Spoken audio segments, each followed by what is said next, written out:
Yes కవితకు BRS కటిఫ్ చెప్పేస్తోందా? Telangana బొగ్గుగని కార్మిక సంఘం నుంచి కవిత తొలగింపు దీనికి సంకేతమా? ఈ ప్రశ్నలకు అవుననే సమాధానం వినిపిస్తోంది. టీబీజీకేఎస్ గౌరవాధ్యక్ష బాధ్యతల నుంచి కవితను తప్పించారు. మాజీ మంత్రి కొప్పుల ఈశ్వర్ కు బాధ్యతలు అప్పగించారు.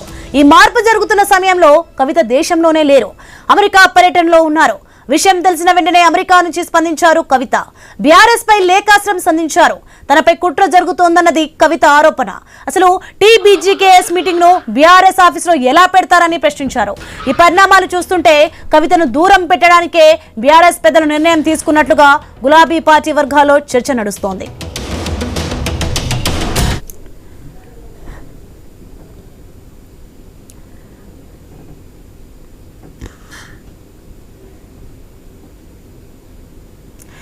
ఇదే అంశానికి సంబంధించి మరింత సమాచారం మా ఇన్పుట్ ఎడిటర్ శ్రీకాంత్ లైవ్ లో అందించే సిద్ధంగా ఉన్నారు. శ్రీకాంత్, మనం చూస్తున్నాం మొత్తానికి కవితకు బీఆర్ఎస్ కు మధ్య పెరుగుతున్న వివాదం ఎంతవరకు వెళ్తుందో చూస్తున్నాం. ఏం జరగబోతుంది ఏంటి? Soni, good afternoon. కవిత విషయం బీఆర్ఎస్ పార్టీలో కొరకరాని కొయ్యగా మారిపోయింది. ఈవెన్ కేసీఆర్ దగ్గరికి వెళ్ళిన అఫ్కోర్స్ కొడుకు ఉన్నత చదువుల కోసం అమెరికా వెళ్లే ముందు కేసీఆర్ ని కలవడానికి వెళ్తే కేసీఆర్ తనను చూడలేదు, తను కలవలేదు, తనను పంపించేశారు. కాకపోతే మనవన్ని మాత్రం ఆశీర్వదించి పంపించారు. తన తల్లిని కలిసి అక్కడి నుంచి వెళ్ళిపోయారు కవిత అమెరికాకి. సో ఈ అంశం ప్రధానంగా మీడియాలో చర్చ జోరుగా నడిచింది. అయితే ఆ తర్వాత వార్తాపత్రికలో కథనాలు కూడా రావడం జరిగింది. సో కేసీఆర్ గారికి ఒకవేళ కవిత కలిస్తే ఖచ్చితంగా ఇప్పటివరకు కేసీఆర్ ఎప్పుడు కవిత కలిసినా ఆ ఫోటోలు విజువల్స్ బయటకు వచ్చాయి. బట్ ఈసారి మాత్రం కలిసా అని చెప్పుకున్నా కానీ అవి బయటకు రాకపోయేసరికి కలవలేదన్నటువంటి ఒక అభిప్రాయం మాత్రం రాజకీయ వర్గాల్లో బలంగా వినిపిస్తోంది. ఈ అంశం ఇట్లా ఉంటే మధ్యకాలంలో కవిత జయేష్ రెడ్డిని ఉద్దేశించి చావుదప్పి కన్నులొట్టబోయినట్టు అక్కడ ఒక్క గెలిచిండు లిల్లిపుట్ అంటూ రేవంత్ రెడ్డి పదజాలాన్ని కామెంట్ల రూపంలో కవిత మాట్లాడడం, బీఆర్ఎస్ పార్టీ నాయకత్వం అంటే కేసీఆర్ తన నాయకుడు, ఎవరు తనకు బాసులు కాదు అంటూ కేటీఆర్ ను ఉద్దేశించి ఇండైరెక్ట్ గా మాట్లాడడం, మోర్ ఓవర్ తనను ప్రశ్నించినందుకే తనపైన కక్ష కడుతున్నారు. లేఖను విడుదల చేసిన వాళ్ళు, లేఖను లీక్ చేసిన వాళ్ళు ఎవరో ఈ రోజు తనపైన కక్ష కడుతున్నది కూడా వాళ్ళే అంటూ కూడా కవిత కొన్ని కామెంట్లు ఇస్తున్నారు. అయితే టీబీజీకేఎస్ గౌరవ అధ్యక్షురాలిగా కవిత ఇంతకాలం వ్యవహరించారు. బట్ ఆ తర్వాత ఆ పదవిలో ఉండగానే కవిత సింగరేణి జాగృతి ఏర్పాటు చేయడం జరిగింది. సింగరేణిలో కీలకంగా మళ్ళీ ఇంకొక బెల్ట్ కొన్ని కమిటీలను కూడా వేయడం జరిగింది. సో ఇట్లా నేపథ్యంలో టీబీజీకేఎస్ నుంచి కవితను తప్పిస్తూ కొప్పుల ఈశ్వర్, సింగరేణి వర్గానికి చెందిన వ్యక్తి, సింగరేణి కార్మికుడు, మాజీ మంత్రి కొప్పుల ఈశ్వర్ని కేటీఆర్ నియమించడం జరిగింది. సో దీన్ని కవిత విభేదించారు. సో తనను వ్యతిరేకించినందుకే కొన్ని కార్మిక చట్టాలు ఉంటాయి, కొన్ని కార్మికులకు సంబంధించినటువంటి అంశాలు ఉంటాయి, వాటికి లోబడి తీసేయాలి. బట్ ఇక్కడ జరిగింది అన్యాయం అంటూ కవిత మాట్లాడుతున్నారు. సో ఇట్లాంటి నేపథ్యంలో తనను తప్పించడం, మోర్ ఓవర్ పార్టీ కార్యాలయంలో ఈ కార్మిక సంబంధించినటువంటి అధ్యక్ష పదవి ఎన్నుకోవడం కూడా ఇది కరెక్ట్ కాదు, తనపైన కుట్ర జరుగుతోంది సో అంటూ మరొకసారి తను లేఖాస్త్రాన్ని సంధించారు. తన లేఖను రిలీజ్ చేసింది ఎవరు? సో ఇప్పుడు తనపైన కక్ష కడుతున్నది ఎవరు? పార్టీలో ప్రశ్నించినందుకే కవిత పైన కక్ష కడుతుంటే సో బీఆర్ఎస్ పార్టీకి కవిత గుడ్ బై చెప్పేటువంటి రోజులు వచ్చాయా? కేసీఆర్ తో కూడా పూర్తిగా చెడిందా? కేసీఆర్ కూడా కవితను కలిసేటువంటి పరిస్థితి లేదా? ఈ వివాదాన్ని సద్దుమణిగించేటువంటి పరిస్థితులు లేవా? రాఖీ కూడా కట్టలేదు, రాఖీ కడతానంటూ చెప్పినటువంటి కవిత పోయినసారి అంటే అప్పుడు జైల్లో ఉన్నారు, లిక్కర్స్ కేసులో అరెస్ట్ అయ్యి అప్పుడు కట్టలేకపోయినా కానీ జైలు నుంచి విడుదల కాగానే కవిత అన్నకు రాఖీ కట్టింది. బట్ ఈసారి మాత్రం అట్లాంటిది ఏమీ జరగలేదు. సో ఇట్లా నేపథ్యంలో ఇది ఒక తెగదింపులకు సిద్ధమైనట్టేనా అన్నది కూడా ఒక అంశం. అయితే కనుక మొన్న ఇందిరా పార్క్ దగ్గర ధర్నా చేయడానికి కవిత వెళ్తున్నటువంటి క్రమంలో కూడా జనరల్ గా ఎప్పుడైనా కానీ తల్లిదండ్రుల ఆశీర్వాదం తీసుకునే ఆనవాయితీలో ఉండే కవిత ఈరోజు మొన్న అత్తమామల ఆశీర్వాదం తీసుకొని పోయినప్పుడే సో కుటుంబానికి కవితకు ఇక పూర్తిగా బంధాలు తెగిపోయినాయి అన్నటువంటి ప్రశ్నలు దీంట్లో ప్రధానంగా వినిపించాయి. మాట్లాడదాం ఇదే అంశంపైన బండ రామ్మోహన్ రావు గారు, అట్లాగే మనోజ గారు తెలంగాణ జాగృతి నుంచి మనతో పాటు అందుబాటులో ఉన్నారు. ముందుగా మనోజ గారు నమస్తే, గుడ్ ఆఫ్టర్నూన్. నమస్తే. సో ఈ లేఖను ఎట్లా చూస్తున్నారు? కవిత పైన కక్ష కట్టింది ఎవరు? కవిత పైన కుట్ర చేస్తుంది ఎవరు? సో కుటుంబాలకు ఆడబిడ్డలు ఉంటారు, బట్ రాజకీయ పార్టీల విషయంలో రాజకీయ నాయకులే ఉంటారు, మహిళా నాయకులు లేదంటే ఆఫ్ కోర్స్ మిగతా ఎవరైనా కానీ. బట్ ఆడబిడ్డ మీద కక్ష కట్టింది ఎవరు బీఆర్ఎస్ పార్టీలో? సో కవిత కామెంట్స్ ని ఎట్లా చూడొచ్చు?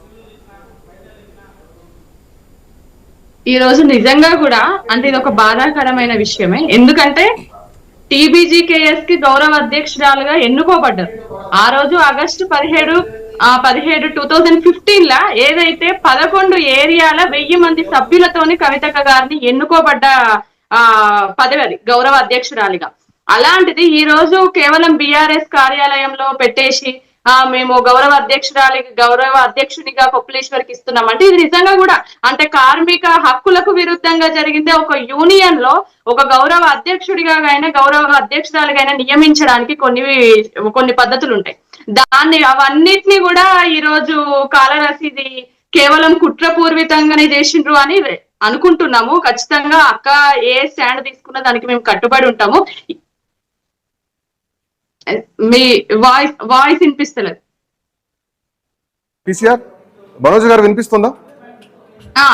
ఇప్పుడు అంటే మీరు కుట్రపూరితంగా వ్యవహరించారని కవిత మాట్లాడుతున్నారు, మీరు మాట్లాడుతున్నారు. సో బీఆర్ఎస్ పార్టీలో కవిత పైన కుట్ర చేయాల్సినటువంటి అవసరం జయేష్ రెడ్డికా లేదంటే వేముల ప్రశాంత్ రెడ్డికా వీళ్ళకైతే ఉండదు. వర్కింగ్ ప్రెసిడెంట్ గా కేటీఆర్ నిర్ణయం తీసుకున్నారు. కొప్పులేశ్వర్ నియమించింది కేటీఆర్, కవితను తప్పించింది కేటీఆర్. సో కేటీఆర్ తో చెడింది కేటీఆర్, కవిత పైన కుట్రలు చేస్తున్నారా? రానున్న రోజుల్లో కాలం అన్నిటికీ సమాధానం చెప్తారు. ఖచ్చితంగా ఇప్పటి వరకు కూడా కవితక్క గారు పార్టీ లైన్ దాటి దేంట్లో కూడా పార్టీ లైన్ దాటి మాట్లాడలేదు. పార్టీకి ఎప్పుడు విరుద్ధంగా పార్టీని నష్టపరిచే విధంగా ఎప్పుడు కూడా పనిచేయలేదు.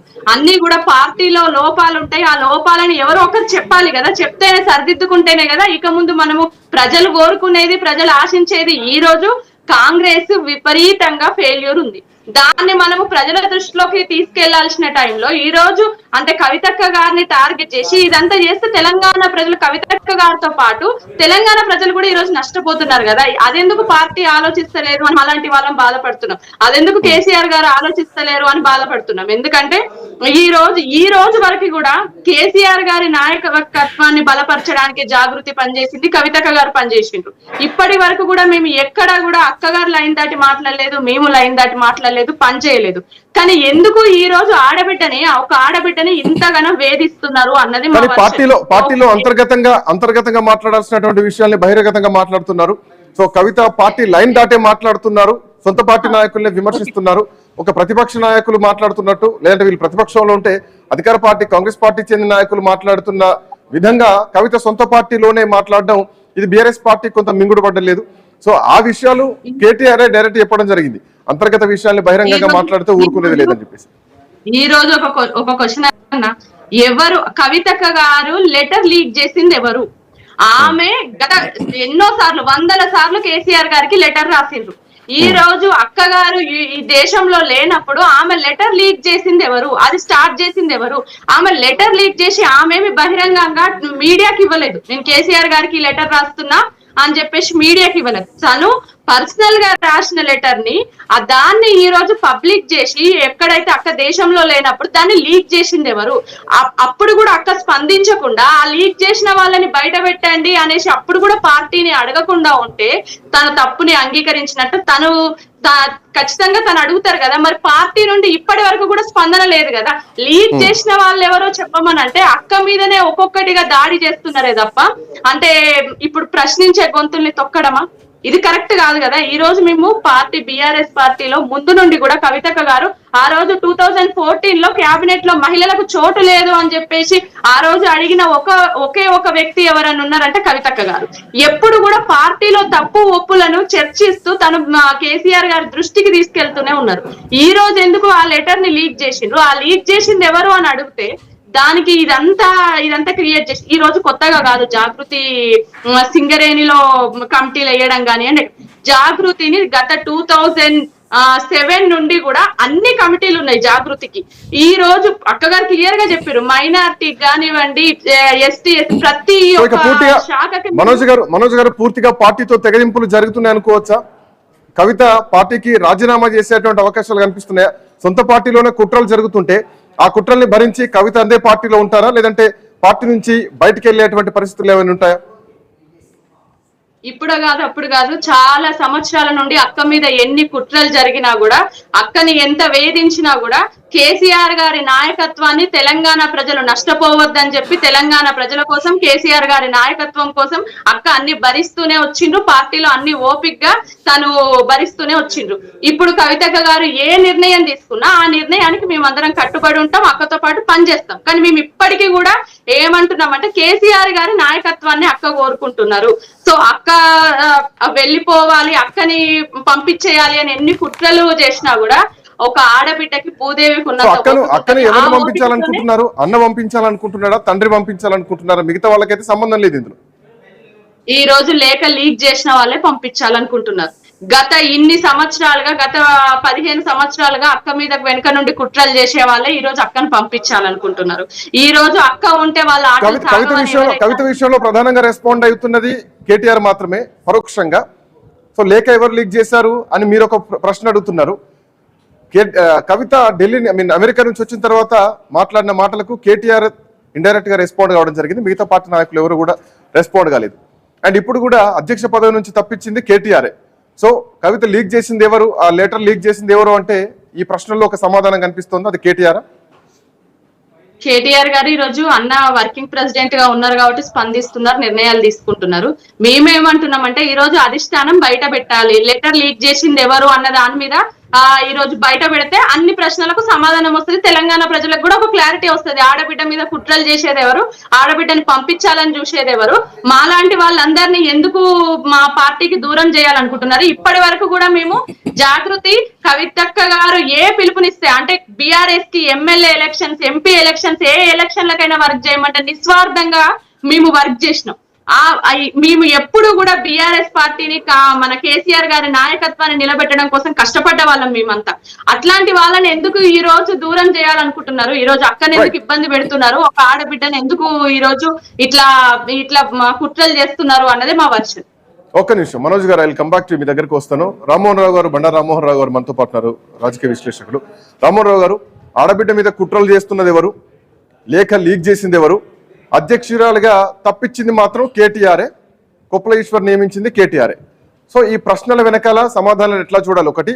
అండ్ ఇప్పుడు మనోజ్ గారు చెప్తున్నారు కవితక్క వెంటే మేమంతా ఉంటాం ఏ నిర్ణయం తీసుకున్నా, అంటే ఇండైరెక్ట్ గా ఒక నిర్ణయానికి వచ్చినట్టే కనిపిస్తోందా? పార్టీ నుంచి గతంలో ఎవరైతే కొంతమంది రాముల నాయక, ఆలి నరేంద్రన, విజయశాంతి లాంటి వాళ్ళు వెళ్ళిపోయినట్టుగా సో ఒక కవితను కూడా, కేసీఆర్ కూతుర్ను కూడా అదే కోవాలా మనం చూడబోతున్నామా? పార్టీకి రాజీనామా చేస్తున్నారా? రేపు పొద్దున ఎమ్మెల్సీకి కూడా రాజీనామా చేసేటువంటి అవకాశాలు ఉన్నాయా? ఎట్లా చూడొచ్చు? శ్రీకాంత్ గారు, మీకు మనోజ్ గారికి నమస్కారం. ఎవరెవరి ప్రైవేటు బతుకు వారి వారి సొంతం, పబ్లిక్ నిలబడితే ఏమైనా అంటాం టామ్ టామ్ టామ్ టామ్ అని శ్రీ గారు. ఏమంటే ఇది వాళ్ళ అంతర్గత పౌరు, కానీ పబ్లిక్ లో పడ్డారు కదా ఇటైనా అటైనా కూడా.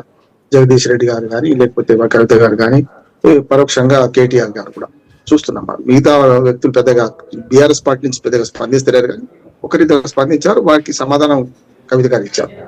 ఏ మాటగా మాట చెప్పుకోవాలి. 2007 నుంచి కవిత గారు ఉద్యమ సమయంలో తెలంగాణ జాగృతి పెట్టడం, బతుకమ్మను ఒక ఐకాన్ గా మార్చడం, ఉద్యమ సమయంలో గతంలో మనకు బాల గంగాధర్ తిలక్ గారు స్వాతంత్ర పోరాటంలో బాంబే వేదిక చేసుకొని గణేష్ ఉత్సవాలను మనకు సామ్రాజ్యవాదుల మీద ఎక్కుపెట్టినప్పుడు, వలసవాదుల మీద ఎక్కుపెట్టినట్టే ఒక చెప్పాలంటే ఆంధ్ర వలసదారుల మీద అది ఒక మంచి ఉద్యమంగా పనిచేసింది. అంటే పార్టీలకు అతీతంగా, అప్పుడు కూడా బీఆర్ఎస్ పార్టీగా కంటే ఉద్యమ సంస్థగా ఉన్నది కనుక ఒక పనిచేసింది. కాబట్టి పార్టీగా పోటీ చేస్తుంది, 2004 నుంచి పోటీ చేస్తూనే ఉంది కదా. కానీ ఒక ఉద్యమ సంస్థగా జాగృతి పాత్రను తీసివేయలేదు మనం స్పష్టంగా. అది మగవాళ్ళైనా ఆడవాళ్ళని కలుపుకొని బతుకమ్మే కాదు, చాలా సాంస్కృతిక ఉద్యమం, తెలంగాణ సంస్కృతిని అవమాన పరిచే వాళ్లకు వ్యతిరేకంగా ఇవన్నీ ఉద్యమం చేసింది. సరే, 2014లో తెలంగాణ వచ్చింది. తర్వాత 2 సార్లు కూడా ఒక ఆడబిడ్డగా, కేసీఆర్ గారి కూతురుగా సముచిత గౌరవమే మనకు దక్కిందని నేను అనుకుంటున్నాను. సరే, ఇటీవల వాళ్ళ పార్టీలో లోకలోకులు ఏమైతుందంటే నవ్వేటోని ముందట బజార్లో జారి పడ్డట్టు అనిపిస్తున్నా. ఎందుకంటే ఇద్దరు కారకులే అంటున్నారు. మాట్లాడితే లేఖ లీక్ చేసింది ఎవరు అంటున్నారు. బిడ్డ తండ్రికి లేఖ రాసింది, అయితే బిడ్డను లీక్ చేయాలి, లేకపోతే తండ్రికి ముట్టడానికి తండ్రిని లీక్ చేయాలి.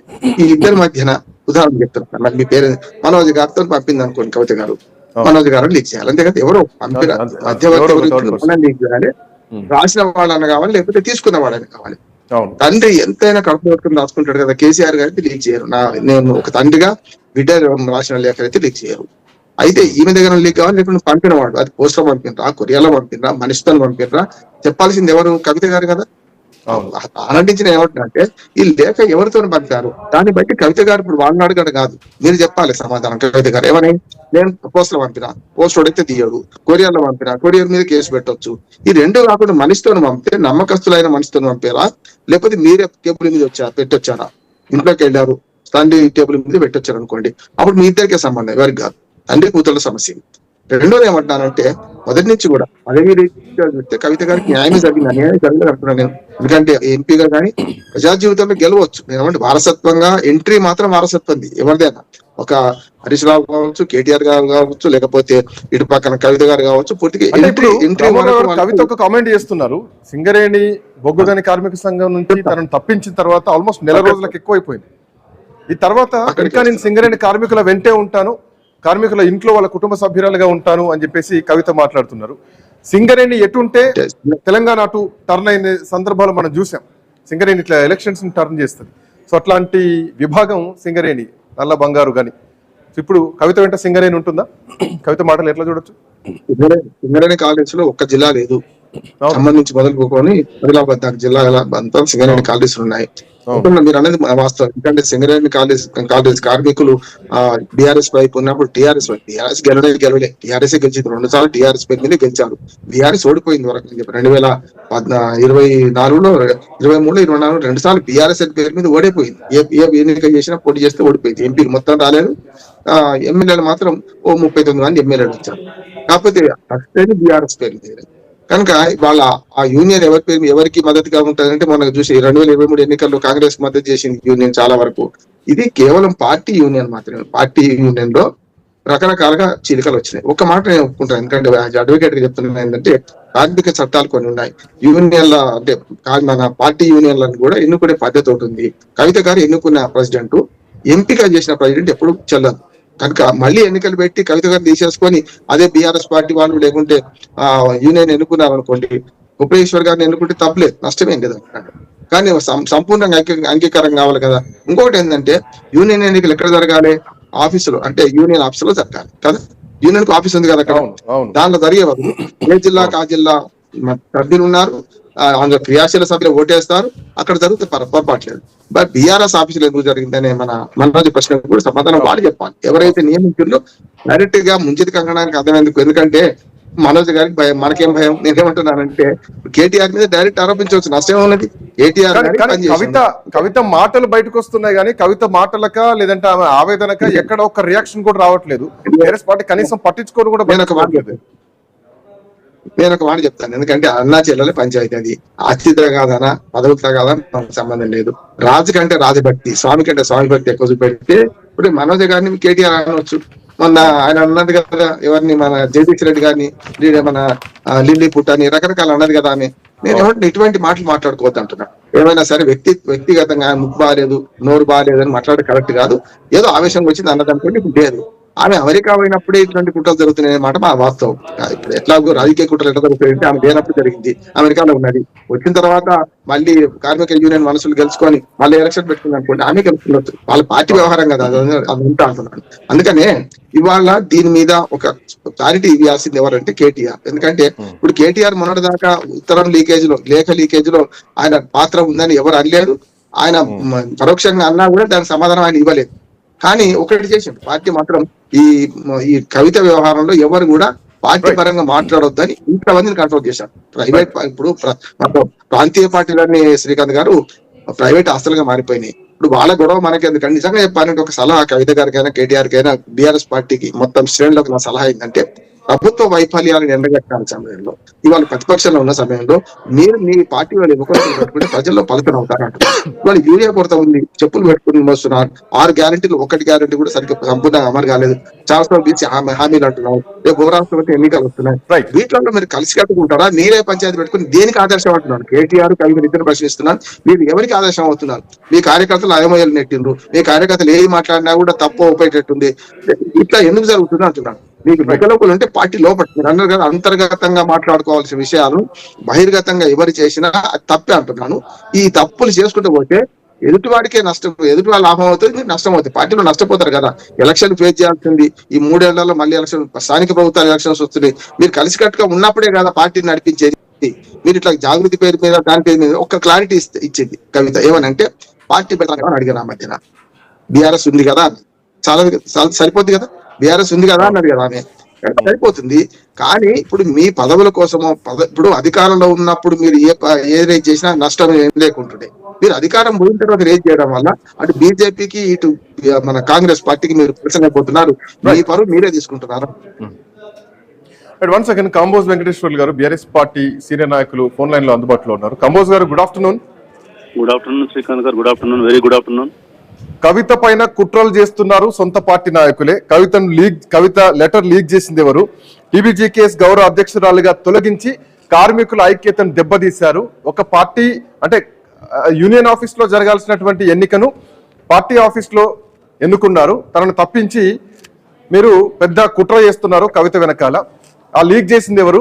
తనను ఎందుకు తప్పిస్తున్నారు? ఆడబిడ్డ మీద కుట్రలు చేస్తున్నది ఎవరు? సో బీఆర్ఎస్ పార్టీ దీనికి ఏం సమాధానం చెప్పుద్ది? ఇప్పుడు నేను ఏమంటుండంటే తోటి ప్యానల్ మెంబర్స్ కు ఐఎన్ఎస్ వ్యూవర్స్ కు ఈ రోజు కుట్రదారులు ఎవరో చెప్పాలని కవిత గారు అన్న దాంట్లో, సరే ఆమె సెల్ఫీస్ కు సంబంధించిన దాంట్లో బీఆర్ఎస్ పార్టీ స్టాండ్ ఏదో నేను చెప్పగలుగుతాను.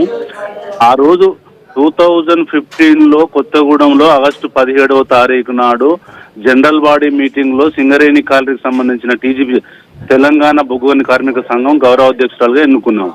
కానీ వస్తున్న పరిణామాలలో 10 ఏళ్ళు మన బీఆర్ఎస్ పార్టీ కనుక పాలించినట్టయితే లాస్ట్ టైం ఎలక్షన్ లో గౌరవ కవిత గారి ఆధ్వర్యంలో మనం ఓడిపోవడం జరిగింది. ఆ 4 జిల్లాలో ఏదైతే కోల్ బెల్ట్ వెళ్ళారో సింగరేణికి సంబంధించిన 4 జిల్లాల్లో తీవ్రంగా బీఆర్ఎస్ పార్టీ నష్టపోయింది. కానీ మొన్న తీసేసినప్పుడు ఒక 1 మంత్ కోసం తాత్కాలికంగా ఉపాధికి సంబంధించిన గౌరవ అధ్యక్షురాలుగా మనం కొప్పుల ఈశ్వర్ను ఎన్నుకోవడం జరిగింది. ఈ రోజు ఆ బెల్ట్ మొత్తం ఓడిపోవడానికి కవిత కారణం అంటున్నారా? మీ మాటల్లో ఇండైరెక్ట్ గా కవిత వల్లనే ఓడిపోయింది అంటున్నారా? నేను కవిత వల్ల అనడం లేదు. ఎందుకంటే వైఫల్యాలు అనేవి కవిత వైఫల్యాలని, బీఆర్ఎస్ ఫైట్ వైఫల్యాలని, కార్యకర్తల వైఫల్యాలని నేను ఒక కవిత మారి మీద నేను నెట్టడం లేదు. నేను ఏమంటున్నానంటే మీరు ఒక 2 మినిట్స్ నాకు టైం ఇస్తే ఆ లేఖ సింగరేణి కార్మికుల యొక్క ఉద్దేశాన్ని మనం ముందుకు తీసుకుపోవాలనుకుంటే, సింగరేణి ఎలక్షన్లు బలోపేతం చేయాలంటే రాబోయే ఎలక్షన్లలో సింగరేణి ఎలా బలోపేతం చేయాలనేది కార్మిక చట్టాలకు అనుగుణంగానే గౌరవ అధ్యక్షుడు ఎన్నిక జరిగింది. ఓన్లీ కొత్తగూడెంలో, బొగ్గుగనిలో, ఆదిలాబాద్ లో, మంచిర్యాలలో, గోదావరిలో, బొగ్గుగని, భూపాలపల్లిలో ఎలక్షన్ పెట్టి అక్కడనే గౌరవ ఎలక్షన్ లోనే జరగాల్సిన అవసరం లేదు. ఎక్కడైనా కూడా ఎలక్షన్ లో పెట్టకున్నా గౌరవ అధ్యక్షుడిని బీఆర్ఎస్ పార్టీ అనుబంధ సంస్థ. అది నేను ఏమంటున్నానంటే ఇలా అన్ని సెల్స్ కు ఎట్లనైతుందో సింగరేణి బొగ్గుగని కార్మిక సంఘం కూడా బీఆర్ఎస్ పార్టీ అనుబంధ సంఘమే.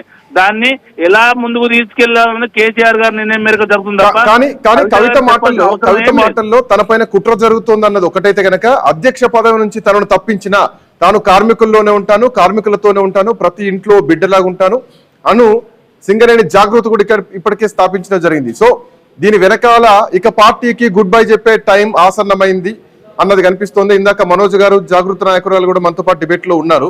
అక్క ఇట్లా నిర్ణయం తీసుకుంటే ఆ నిర్ణయం వెనక మేమంతా ఉంటామని చెప్పేసి మాట్లాడుతున్నారు. సో ఇక నిర్ణయం తీసుకునే టైం ఆసన్నమైందా? కవితకు బీఆర్ఎస్ పార్టీ గుడ్ బై చెప్తుందా? శ్రీకాంత్ సార్, నేను ఒక విషయం చెప్తాను మీకు.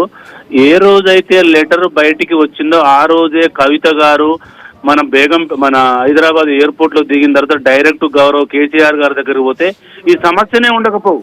మేడం గారికి కొంత అనుభవం తక్కువ ఉండి ఇప్పుడు ఏ రాజకీయాలల్లో ఒక మెంటర్ లేకుండా ఈ భారతదేశంలో 70 ఏళ్ల స్వాతంత్రం, 80 ఏళ్ల స్వాతంత్రంలో మెంటర్ లేకుండా ఏ సమస్య ముందుకు వెళ్ళదు. ఇవాళ కేసీఆర్ గారు కవితకు మెంటర్ గా పనిచేసిండు.